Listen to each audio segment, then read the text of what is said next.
อืมมันบ่ได้น้อยได้บักน้อยนี่นะ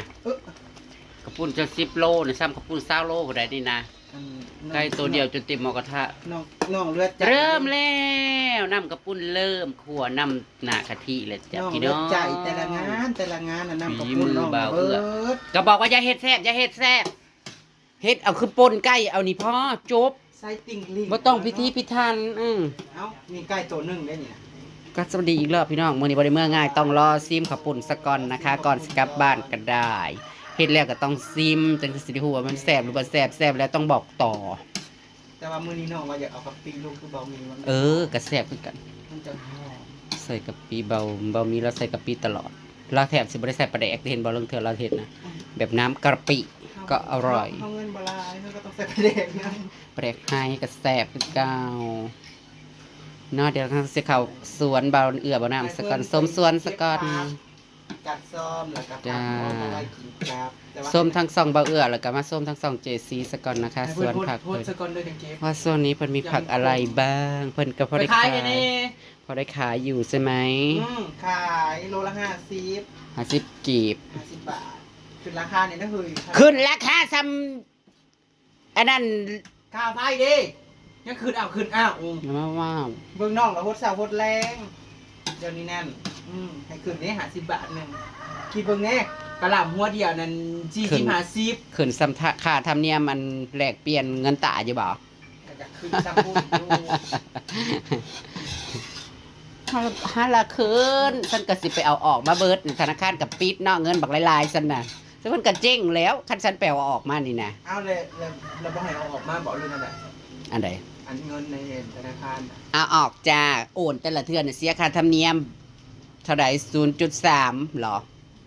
เปอร์เซ็นต์นี่ห้ามคันเป็นเงินดอนกะเทื่อละ30 เหรียญหรอว่าแนวนี้บ่ตะกี้นั่นโอนฟรีบ่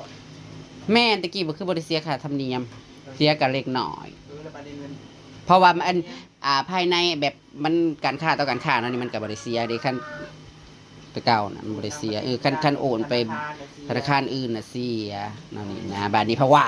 เห็นว่าซั่นเขาสิออกมาเว้ากันสนั่นหวั่นไหวอยู่ประเทศลาวเฮาเนาะคันซั่นแล้วก็ให้อันนั้นเปิดแต่บัญชีลาวเงินกีบน่ะซะจังสิบ่ได้ใช้เงินอื่นเนาะเฮ้ยอันนี้เพิ่นมีแต่ประเทศลาวในประเทศเดียวนี่แต่ว่าพี่น้องที่มีทั้งแบบเงินดอลลาร์เงินหยวนเงินบาทเนาะคนลาวสามารถเปิดเป็นบัญชีเงินบาทเงินดอลลาร์เงินหยวนได้นะพี่น้องมีที่ไหนมีที่ลาวที่เดียวใช่ไหมมีไทยมีสหรัฐอเมริกามีหยวนจีนจ้ะจีนก็สี่เงินใดที่มีค่านะแม่นเปิดเบิดจ้ะใส่นะแบบที่แบบว่าซื้อกลางว่าซั่นซะเงินที่แบบว่าเป็นภาษาสื่อกลางอันนี้แต่นอกนั้นไทยล้วนแต่ไทยล้วนบ่เจ้าสบายแล้วไทยล้วนเจ้ากระดอนน่ะได้แต่กระดอนให้ก็เสียร้อยภาษีก็ฮักไปเท่าใดหมู่ 2-3% เจ้าพัน20%กว่าเปอร์เซ็นต์ว่าเท่าไหร่38บ่หรือ30อะไรอันภาษีนั่นภาษีฉันนั่นเหรอโย่ฉันขนาดบ่ได้ฮอดอันนั้นฉันยังเสียเกือบ100 เหรียญภาษีนะเบิ่งดูวีบ่จ้ามาสมสวนบ่าวน้ำจ้าถั่วจ้าถั่วล็อตใหม่กำลังขึ้นไปโฮดต้นสิเก็บก่อนน้ำไปโฮดผักกัดซ่อมมันสิคมเพิ่นว่าสลัดบ่ได้เก็บก็ได้วะสลัดนั่นอีหมองว่าเสื้อหยังมึงกินผักกินหญ้าเด้เตง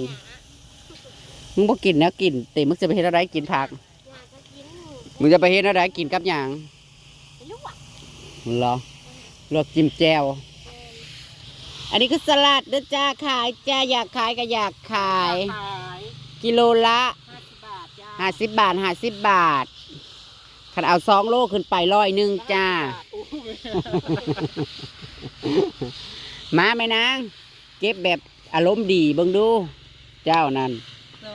มาในบทเพลงสาวตุ๋ยส้มสวนจะตัดสินใจดึงไม้ออกมานี่บ่เพลงที่อารมณ์ดีที่สุดก็เดียวว่าอีหยังตา นางกลมอ้อมเคย นอนหักนั่งก้มอมโกยมึงนอนอะไรนอนนางก้ม คนมาทีหลังอย่างเฮาทำไมเขาจึงตึกเคยบูด มันบนล่าง มันบนล่างเฮ้ยมึงบ่ได้เล่าบ่บุญบัดมึงบ่ได้เล่าบ่ บ่ได้เล่าบ่เล่าบ่ได้เฮ็ดหยังคันสิไป กูบ่ไปดอกกูบ่ไปดอก เก็บ มั เป็น น กู ย่าน เล่าแล้วมึงบ่ไป กูก็บ่ได้อยากเพ เก็ ราะ บ ปา เป็น น นั้น ย่านกินข้าวปุ้นเนาะ บ่เขาบ่ได้เฮ็ดหยังอีหลีไดเขาบ่ได้เฮ็ดหยังมื้อนี้เขาก็ไปโรงเรียนเฉย เอาละไปละไป บ่ได้เฮ็ดหยัง บ่ได้เฮ็ดหยังอีหลีมื้อนี้เขาก็ไปโรงเรียนเฉยหยังวะ บ่ว่าตีบุญบาทตัวเองก็หาหลอกกินคือกัน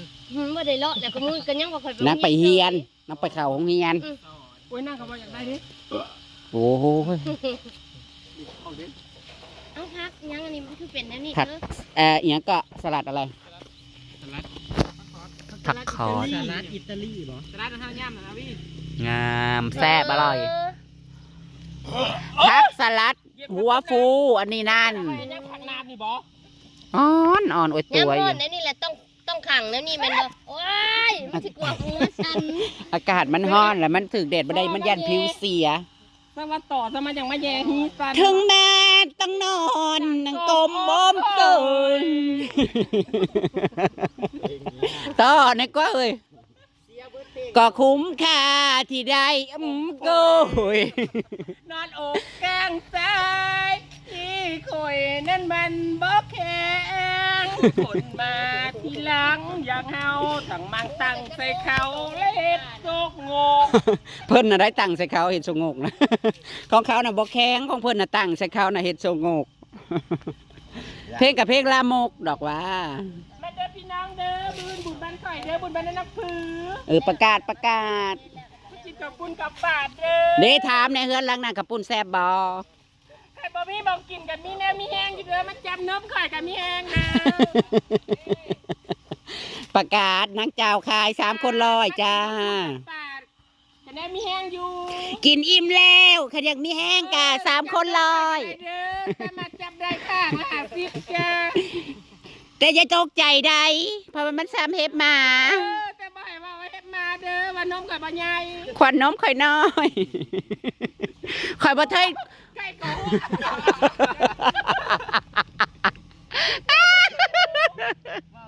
ไก่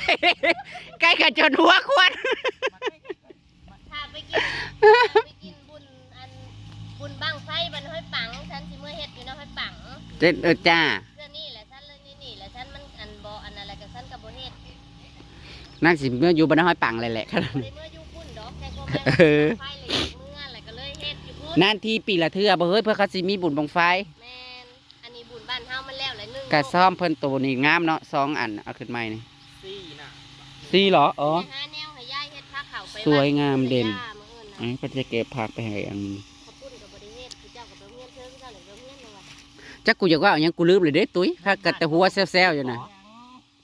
ว่าบ้านเขาก็บ่ ข่อยนี่แหละบอก เลขกูก็สิถูกอยู่ บ้านนาน้องพื้นเขาอยู่บ้านนาวะเด้ ไปสอนน่ะสอนอยู่บ้านนะว่า แต่ผัวข่อยอยู่นี่นะเรานะพักเรานะมื้อเว้นนี่แล้วก็ไปเฮ็ดเวียกมื้อเช้านี่เราก็ไปเฮ็ดเวียกนำเขา อ๋อสอนวัน แร แล้ว กๆ ว่า เราก็ขึ้นไปห้องการแล้วขึ้นไปเวียก นางเมาจ้ามดบ้านนะว่ามีครูอยู่คนเดียว โอ้ยแล้วตุ้ยบ่ได้ที่ดีพี่ท่านบ่นั้นฮักตับเอาโลด ฮักตับโลด คุณน่ะปุ๊บแต่ว่าหักตับข่อยก็คึดแต่ว่า หักเสียงหักพักน่ะก็ดังตับหักให้มันดังตับด้วยอาด อะไรดีจิกตับ เอาปากเด้อเอา 2,000ฮู้เพิ่นอันนี้นะ เอ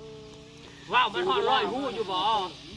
บ่น้ำ คุณบอกอันนี้นะ อันนี้อันละ40บาทฮอด100ฮู้บ่ค่อยเบิ่งนะ2,000 คือ ฮู้ มันจะเขียน ว่า มาลาดบ่ สั่งมาแต่ถุง บ่ทอบ่สู่ตุ้ยผู้ฮู้เดียว บ่ทอฉันผู้ฮู้เดียดดอก จักจ้า ฮู้แซ่แห่งจึงปึงอยู่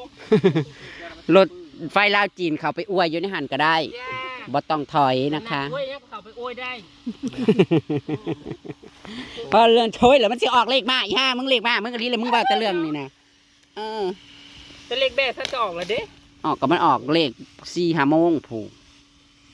ถึกเลขสู้งวดหักบ่ได้เงินบ่เคยได้เงิน ที่โอก็บ่บอกเลขมื้อนี้นะก็เลย บ่ได้กินขนมดอก ไม่ได้กินขนมคันบอกเลขนะ ไม่ได้กินขนมจูบร้องมือแรก บ่ได้กินขนมหอยแครงค่ะดอกเอ้า แล้วตุ้ยนี้จ้องไว้เฮ็ดอย่างนี้บางเนี่ยมันคืนบ่ได้ใส่ คอยกระบอกเลขเข้าบ่ถึกเข้ากระบอกได้มากินหอยอีตี้ก็ดอก หอยอี ลูก ติ เจ้าน่ะอาจารย์บ่ อาจารย์ เจ้าน่ะ บอก แม่ เหม็นเด้อจานแม่ นี่ ก่อน โอ นะ นะอาจารย์บ่จังลิโอบ่บอกเลขนะ โอ้ยเมื่อวานนี้50น่ะออก2เวลาพุ่นเลขกบก็ออก เพิ่นพันบ่ นางฟัน กูซื้อบ่ทันเลข5โมงอันหลังข้างล่างน่ะแปลว่า50ออกแล้วแล้วมันออกแล้วก็บ่ซื้อมันผัดไปออกอีก7โมงอีก50นั่นถึกเลข30 บาทกับยังติดลบอยู่300กว่าบาทเพราะว่าเป็นหนี้เขาเด้ โฮมไว้ นั่นเนาะเธอ คะแนนมาได้ถึกเลยก็ดีใจนะ แต่มันบ่ถึกเลยเด้ อันได้ก็ยันแต่กูนี่ได้ยันแต่กูนี่ได้เงิน บัตรถือ แทนที่ในชั้นเลยถึกทั้งบนทั้งล่างคันได้ซื้อท่านนั่นแล้วมันเฮ็ดให้ลืมเฮาลืมโลดนะ ฟัน กูสิพาพวกไปตัดแม่กำเริบอยู่มิแต่อยากไล่หายนอนน้ำเมียก็ได้มันคิดว่านอนน้ำผีบ่โอ้ช็อตเด็ด เต็มเลยน้ำโดนเต็มไปเลย นี่มันเองดังกว่านี้ปึ้งปึ้ง อืม มีออกกับบัตรแจ๊ค บ่เด้อใส่ยุ่มก็ยังดีพาเบรกมันยังแน่นหน้าเด้อ เซิร์นเด้อจ้าเซิร์นเด้อจ้า บุญบรรณาน้องพือ จ้า บุญบรรณาน้องพือจ้ามืออื่น บุญบรรณาน้องพือนี่ในปีนี้ข้างที่เท่าไหรนี่นะครั้งที่นั่นเหรอโอ้ยยังประสูบันคึม ครั้งที่4แล้วเว้ย ครั้งที่3 อย่ามาสู่บ้านคอยดอก ครั้งเดียว ที่หนึ่ง ครั้งเดียวจบ ปีหนึงมีเทื่อหนึงบ่เฮ้ย ครั้งเดียวจบอุ้ยตุ้ย บ้านคอยปีนี้เด้อ ตุ้ยมึงย่างมาแห่ๆดูจักว่างาม ดอกไม้กับมึงเนี่ยอันใดงาม ดอกไม้ โอ้ยสู่สั้นบ่ได้เลยเนาะดอกไม้มันก็เดินไปบ่ได้คือสั้นเนาะเพิ่นยังไปจากไปสักก็ไปเองเนาะอันนี้แดดเขาโฮมบ่ได้คือสั้นเด้อเนาะแดดเขาโฮมเองจ้า จ้าอีสวยย่างได้แกเขาน่ะสวยอยู่แต่กับที่เนาะอันนี้นะ สะนอนแดดเขาโฮมเองเด้อจ้าบ่มีผัวเขาโฮมจ้า บ่มีอุ้มๆไปเหี่ยวบ่เฮ้ย จ้าบ่มีผัวไปเองจ้ามาไปกับมันออกจ้าไม่คือเขานะจ้า คันบ่ มาส่วนกันไปนะจ้า คันบ่จะไปเหี่ยวเองก็มันหวดปลาสลงเนาะต้มมึง ที่บอกเฮ้ย ก็อยากสวยอยากหยัง เบิดละบ่พ่อบ่นี่ เก็บเอาหน่อยเอาหลายซ้ำเลย ของเรา20 บาทแล้วก็ขึ้นไปให้พ่อแล้วจัง 20 บาทกับ2ต้นมันสิกินหลายยังได้กิน2คน3คน1มันกินบ่ได้หลายดอกวีน่ะมันยันอ้วน ไม่ได้เอากับปื้กับไม่ได้เอาสิไปกินจ้ำแจ่วปลาแดกเฮ้ยเนาะเดี๋ยวลงมา มันยันอ้วน เราไปใส่ผักเขา ไปใส่ผักเข้าสิผักเข้าอย่างเงี้ยมันสิไปลวกกิน องค์เดียวมันจะใส่เป็นกูบาน จักพระจักองค์9องค์ พูดเลย บ่ คนเมสซี่มาเด้อ เอามายังไม่สี่มันมีบ้านเฮา เมสซี่มาเด้อมืออื่นพอได้มาซองมึงลูกพอ แม่ซีเจี๊ยบมันเลย เสียมาล่านะ แม่ซีอำมาลาจักจะมามาแล้วเนาะนั่งมาแต่ไทยเหรอบ่ ซอยกันหน่อยเน่ ซอยหยังละโยม น้อยอยากได้ผัว อ้าวพระสิเอาซอยจังได้ ให้กันหน่อยเน่ ห่วยพระอยู่วัดมิตรบินทบาทเท่านั้นบ่ได้มีเวลาไปหาผู้หาเมียหาผัว โอ้ยกับผู้ใดออกไม่ใช่บาทกับพ่อแจ้งเตือนแน่ผู้เป็นตะกิน ขนาดอยู่นอกยังบ่มีปัญญาหาเลยพระอยู่วัดแห้งก็แล้วเร็ว พระอยู่วัดกับพ่อติอยู่มามับแน่ โอ้ยพระนโยม อาตมานายโย พระในสวดตะมนต์งามมาดิตัวนี้ สันเข่ากับ2เวลา อันมันอย่างมัน ร่างมือนี่ นั่นมันถึกผิดมันแล้วถึกผิดเกสร แล้วตัวนี้มันคือกีฬาเลยนอนไงกันนะ เจ้าคือตัดเอาแก่แท้นาง โอ้ยคอยบ้ากินแก้ได้เฮ้ยคอยบ้ากิน อ่างเด้ แน่ๆนะ เขากินน่ะอ่อนๆแบบละลายในปากเพิ่นน่ะหยาบถึง บ่ต้องแก้กะ กินน่ะก็ข้าวแขวเบิด ยาบ่ตัดบ่ กิ กัน น ทั้ นั่ ง น กะ เด้อ เฮ้ย หมากมันบ่นี่นะนายมันมีเนาะ เขากำลังสิเอาไว้เจ้าจะไปเศร้ามันจ้าเก็บพักให้เพิ่นจ้ะพี่น้องคะลักส้มสวนนะคะ แบบอารมณ์ดี แล้วพักไก่ เด้มันก็ขึ้นไม้ในตัวผักกาดซ้อมเพิ่นนี่แหละเพิ่นก็ได้ขายตลอดนะจ๊ะผักสลัดเนาะเพราะว่าอากาศมันร้อนแห้งพอปลูกผักกับมันปลูกยากดินมันร้อนนะจ๊ะแล้วก็พักกันซีมกระปุ้นกระปาดแล้วก็ตั้งสิพักกันอวยพี่น้องฝนก็จักตกทางใดฮ้อนอ้าว4 โมงจะ5 โมงแล้วนะคะตอนนี้5 โมงกว่าแล้วค่ะแต่ว่าตะเวนนี่ยังสูงโอเคติดตามคลิปหน้าก็แล้วกันเด้อพี่น้องขอบคุณพี่น้องเบิร์ดสุขคนเป็นกำลังใจให้ทีมงานเฮาช่วงนี้กะ ยอดวิวก็ตกแบบดิ่งเลยเนาะ แต่ละคนก็โอ้ยเอะจนไม่มีแรงที่เลี้ยวแรงใช้จะถ่ายโน่นนี่นั่นหน่อยเนาะพี่น้องว่าช่วงนี้คือว่าแหละบวกกับอากาศร้อนผู้เบิ้งกับเบิ้งโทรศัพท์ไลน์กับมันร้อนเพิ่นว่าเพิ่นก็เลยโบได้คอยเบิ้งตัวอย่างเพิ่นโทรศัพท์ระเบิดเพิ่นว่า ให้ฝนตกสักกันนะพี่น้องจ้าตามคลิปหน้าก็แล้วกันจ้าเจ้าจะพี่น้อง เฮ็ดหยังนี่กับซี่กินกับ อืม ปุ้น